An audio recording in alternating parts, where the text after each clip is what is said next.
नमस्कार, मैं हूं आपके साथ प्रीति और आप देख रहे हैं बिहार न्यूज। और खबरों की शुरुआत पूर्वी चंपारण से करेंगे। पूर्वी चंपारण जिले के घोड़ासहन प्रखंड अंतर्गत झरोखर थाना क्षेत्र के भारत नेपाल सीमा के पिलर संख्या 358/6 के पास से पुलिस ने लावारिस हालत में एक युवक का शव बरामद किया है, जिसकी पहचान अटमोहान गांव निवासी यमुना महतो के रूप में की गई है। वहीं झरोखर थाना अध्यक्ष मनोज कुमार ने बताया कि मृतक के परिजनों ने आवेदन दिया है, जिसमें परिजनों ने ठंड से मृत्यु की आशंका जताई है। फिलहाल शव को पोस्टमार्टम के लिए भेज दिया गया है।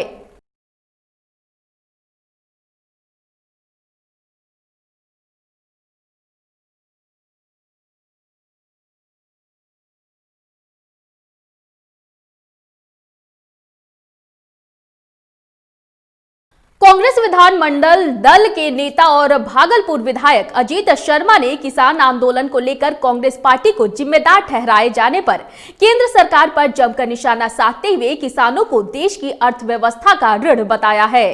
साथ ही कांग्रेस नेता ने नए कृषि बिल को काला कानून करार देते हुए इसे तुरंत वापस लिए जाने की मांग करते हुए कहा कि कहीं भी किसानों को एमएसपी का रेट नहीं मिल रहा है।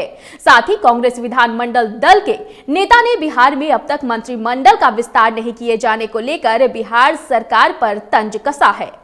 किसान आंदोलन पर इस तरह की सोशल मीडिया में चैनलों पे आ रहा है कि किसान को बरगलाया जा रहा है।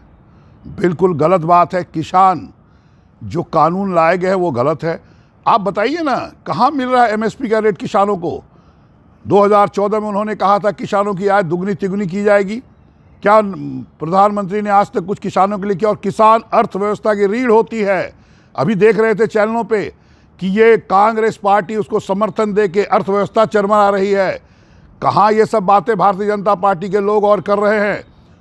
मधुबनी जिला पदाधिकारी अमित कुमार की अध्यक्षता में आयोजित हुए जिला स्तरीय सड़क सुरक्षा समिति की बैठक में शहर के सड़कों को जाम से मुक्ति दिलाने के लिए कई निर्देश सदर एसडीएम को दिए गए, जिसके अनुपालन के लिए अनुमंडल पदाधिकारी अभिषेक रंजन के द्वारा बस मालिकों के साथ बैठक की गई, जिसके बाद निर्णय लिया गया कि 20 जनवरी से सकरी की तरफ से मधुबनी शहर में प्रवेश करने वाली बसें जलधारी चौक से मुड़कर रांटी चौक 13 नंबर गुमटी होते हुए बस स्टॉप जाएगी। इसी प्रकार मधुबनी बस स्टॉप से दरभंगा की तरफ जाने वाली बस रांटी चौक जलधारी चौक होते हुए दरभंगा सकरी की तरफ जाएगी।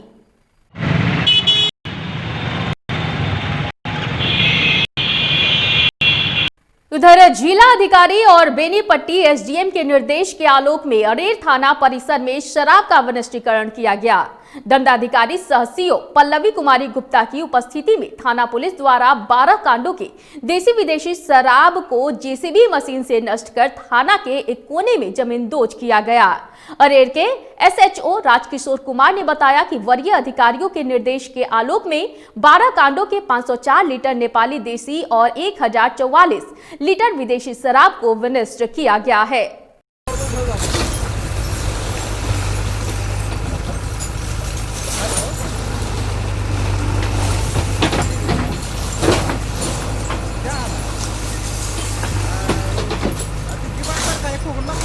गया टिकारी मुख्य सड़क मार्ग पर बादशाह प्रसाद आजाद कॉलेज ऑफ एजुकेशन के प्रांगण में पूर्व विधान पार्षद स्वर्गीय बादशाह प्रसाद आजाद की 8वीं स्मृति दिवस समारोह मनाई गई। इस मौके पर कॉलेज के कई शिक्षक, कर्मचारी एवं शहर के गणमान्य लोग मौजूद रहे। सभी ने बादशाह प्रसाद आजाद के चित्र पर श्रद्धा सुमन अर्पित कर श्रद्धांजलि दी। इस मौके पर स्वर्गीय बादशाह प्रसाद के पुत्र अशोक प्रसाद ने कहा कि उन्होंने शिक्षा के क्षेत्र में कई गुणात्मक कार्य किए थे। वे हमेशा शिक्षा के क्षेत्र में बेहतर करने का प्रयास किया करते थे। बादशाह प्रसाद आजाद जी का 8वीं पुण्यतिथि है। बादशाह प्रसाद आजाद जी अपने जवानी काल से शिक्षा के सुधार के लिए सोचते थे, फिक्र करते थे। उसी का उनका पहला कड़ी था कि उन्होंने बादशाह लॉज नाम से एक छात्रावास एकीकृत बिहार में बनाया था, जिसमें 500 बच्चे रहते और खाते थे और रहते थे, जो विभिन्न कॉलेजों में वहाँ पढ़ते थे। जो बच्चे गरीब के बाल बच्चे जो रहते थे उसे निःशुल्क रहना और खाना वहाँ दिया जाता था।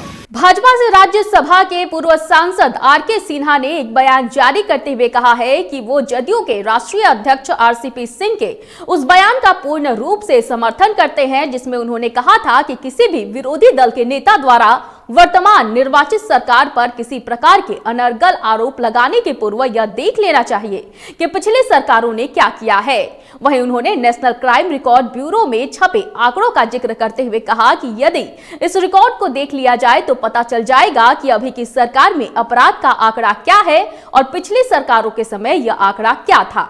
पूर्णतः सहमत हूं।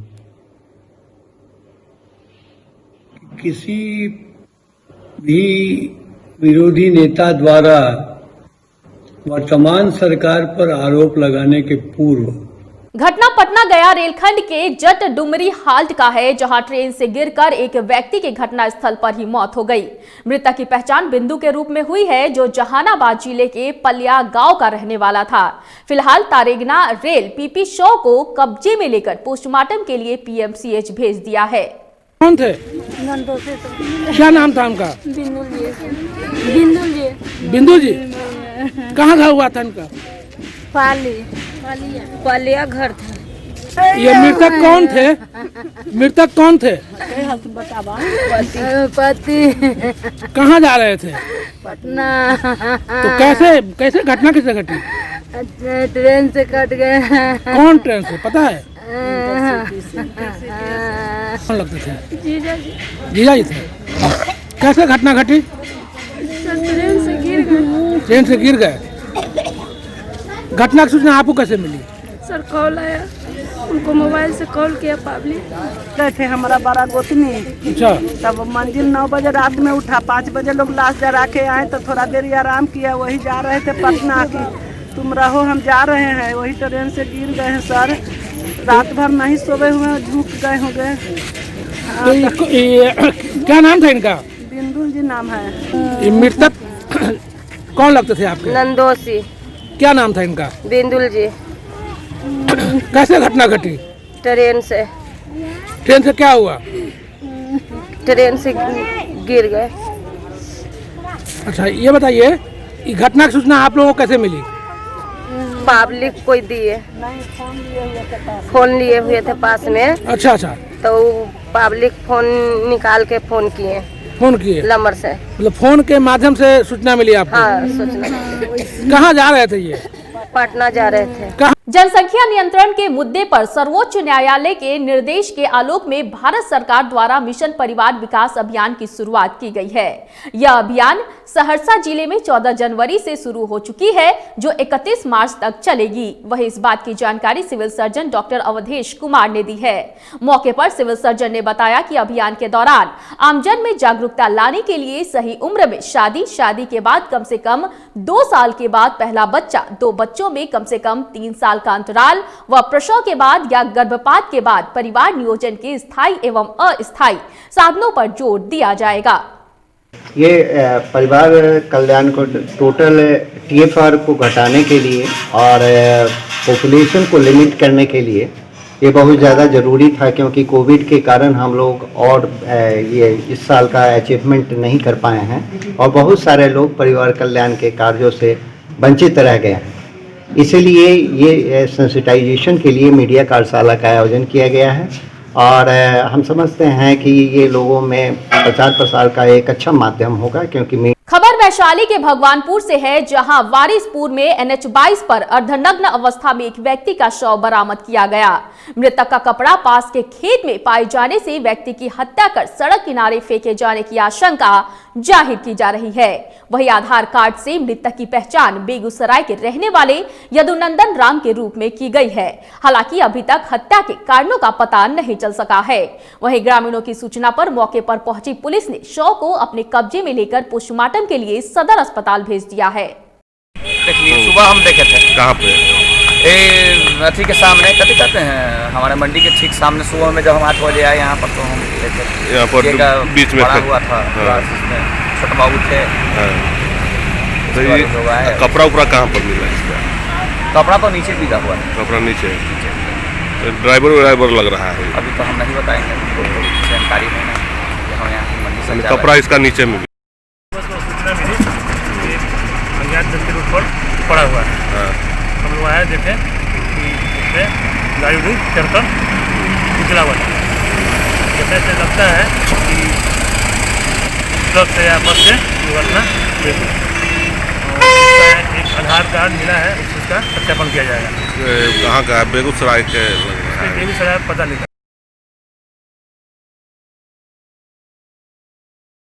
मुंगेर के एक दिवसीय दौरे पर आए राष्ट्रीय जनता दल के राष्ट्रीय महासचिव व पूर्व मंत्री जयप्रकाश नारायण यादव ने किला परिसर स्थित परिसदन में एक प्रेस कॉन्फ्रेंस कर पत्रकारों को बताया कि राष्ट्रीय जनता दल 24 जनवरी को जननायक कर्पूरी ठाकुर के जयंती संकल्प दिवस के रूप में मनाएगी। इसके बाद 30 जनवरी को पूरे बिहार के सभी जिलों के कस्बों, टोलों, वार्डों तक कृषि कानून के विरोध में मानव श्रृंखला भी बनाई जाएगी। किसान सप्ताह दिवस के रूप में हम मनाने का काम करेंगे। 24 तारीख जननायक कर्पूरी ठाकुर जी का जयंती दिवस है।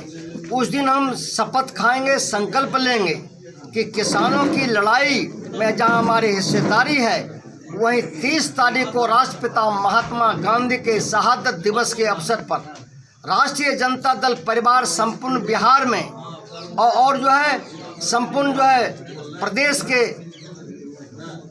जिलों में, प्रखंडों में, पंचायतों में, गांव में, टोला में, कस्बा में, वार्ड में हम जो है मानव श्रृंखला लगा करके हम बॉर्डरों पर जो मिथिला स्टूडेंट यूनियन के सेनानियों ने मधुबनी के बेनीपट्टी अनुमंडल कार्यालय परिसर में उच्चैठ भगवती स्थान को अतिक्रमण से मुक्त कराने समेत 12 सूत्री मांगों को लेकर भूख हड़ताल शुरू कर दिया है।